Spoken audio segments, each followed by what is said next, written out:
అంటే హెయిర్ కూడా ఏజ్ అంటూ ఉంటుందా డాక్టర్ గారు? లైక్ ఈ ఏజ్ వరకే న్యాచురల్ గ్రోత్ ఉంటుంది, ఈ ఏజ్ వచ్చాక న్యాచురల్ గ్రోత్ అసలు ఉండదు, ఊడిపోతే ఇంకా మళ్ళీ ట్రాన్స్ప్లాంటేషనే అంటూ ఉంటారు. లేదండి, అది హెయిర్కి బేసిక్గా ఒకవేళ మీకు if you are not genetically predisposed to become bald, మీ స్కిన్ ఎలాగైతే ఏజ్ లెస్గా ఉంచుకోవచ్చో మీ హెయిర్ కూడా ఏజ్ కాకుండా ఉంచుకోవచ్చు. బట్ విత్ ఏజ్ కొంచెం కొంచెం డిటీరియోరేట్ అవుతుంది.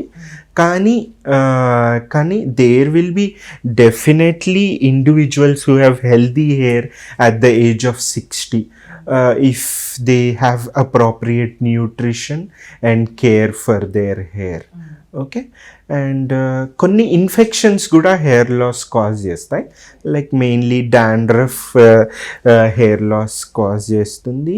అండ్ ఇంకొకటి పిల్లల్లో కొంచెం హెయిర్ లాస్ ఒక ఫంగల్ ఇన్ఫెక్షన్ వల్ల అవుతుంది, టీనియా క్యాపిటిస్ అని అంటారు.